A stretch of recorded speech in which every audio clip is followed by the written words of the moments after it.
Good morning बच्चों। Vocabs की series हम लोग कर रहे हैं। वोकैबुलरी का 8वां पार्ट आपके सामने है। एक बार वोकैब्स को पढ़ ले हमेशा की तरह। वॉइस, झील, टिमिड, लेजी, नेव, हॉटी, पैक्ट, हार्डशिप, आउटस्टैंडिंग और वर्ट्यू, ये हमारे पास कुछ वोकैब्स हैं। वॉइस का मीनिंग आप जानते होंगे। वॉइस का मतलब होता है बुद्धिमान, या जो बुद्धि से जो क्या है धनी है, उसको हम लोग वॉइस कहेंगे। झील का मतलब होता है एंथुजियाज्म, साहस वाला, जिसे हम लोग कहेंगे झील। टिमिड का मतलब कायर होता है। टिमिड हमारे एग्जाम्स में बहुत बार आया हुआ है टिमिड, और ऐसा नहीं कि एक बार आ गया तो या फिर किसी को नहीं पता है। बहुत आसान वर्ड है, लगभग बच्चों को पता होगा, लेकिन फिर भी एग्जामिनर सेम चीज़ को देता है। लेजी का मतलब हो गया हमारा क्या, लेजी का मतलब क्या, लेथार्जिक, वो क्या है, सुस्त है। नेव का मतलब की बात करें तो नेव क्या होता है, नेव होता है हमारा धूर्त होना, जिसे कहते हैं। हॉटी घमंडी होता है, प्राउडी, ऑब्स्टिनेट, हम लोगों ने पहले करे हैं। पैक्ट का मतलब होता है समझौता, ट्रीटी जिसे कहते हैं। हार्डशिप का मतलब मुसीबतें हो गई। हार्ड वैसे भी आप डिफ़िकल्ट से रिलेट कर सकते हैं। आउटस्टैंडिंग का मतलब होता है परफेक्ट, है ना, जिसमें कोई गलती ही नहीं है। और वर्ट्यू से रिलेटेड हमने 7वें पार्ट में इसका अपोजिट किया था, वाइस। और वर्ट्यू का मतलब होता है अच्छा गुण, और वाइस का मतलब होता है दुर्गुण। तो आइए समय ना खराब करते हुए इसका हिंदी मीनिंग लिखें और इनके सिनोनिम्स के लिखें। तो वाइस का मतलब सबसे पहले बात करें तो वाइस का मतलब होता है बुद्धिमान, बुद्धिमान। और बुद्धिमान को और क्या क्या लिख सकते हैं हम लोग लिख सकते हैं क्लेवर, हम लोग लिख सकते हैं स्मार्ट, हम लोग लिख सकते हैं सगासियस, और भी बहुत सारे वर्ड हैं जिनके बारे में लिख सकते हैं बुद्धिमान के बारे में। नेक्स्ट हम लोग करें प्रूडेंस, भी एक वर्ड होता है प्रूडेंस। झील का मतलब होता है साहस,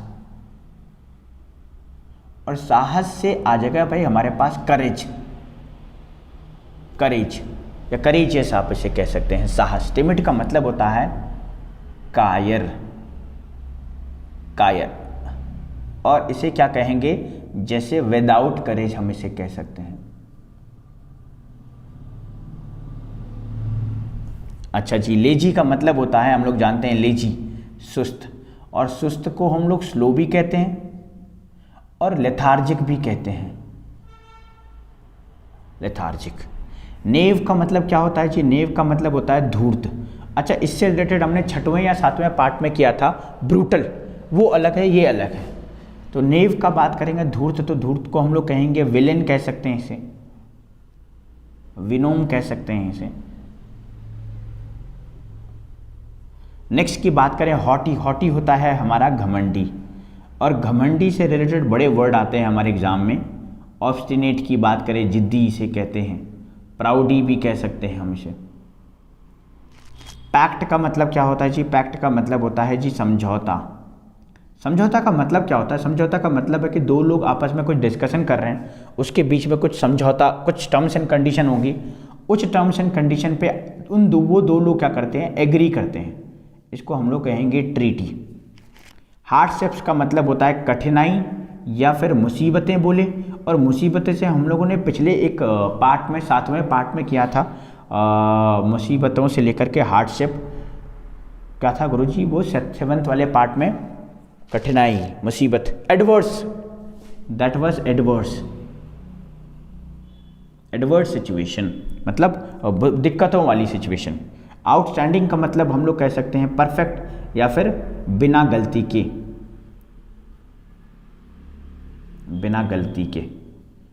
और इसका मीनिंग्स हो जाएगा प्रोमिनेंट, हम लोग कह सकते हैं इसे, मोस्ट इंपॉर्टेंट भी कह सकते हैं इसे, या फिर विदाउट फॉल्ट भी कह सकते हैं, और इसको एक और वर्ड भी कह सकते हैं इम्पैकेबल, विदाउट फॉल्ट। और वर्ट्यू हम लोगों ने कल पिछले 7वें पार्ट में किया था वाइस, और आज हम लोग कर रहे हैं वर्ट्यू। तो इसका मतलब होता है अच्छा गुण होना।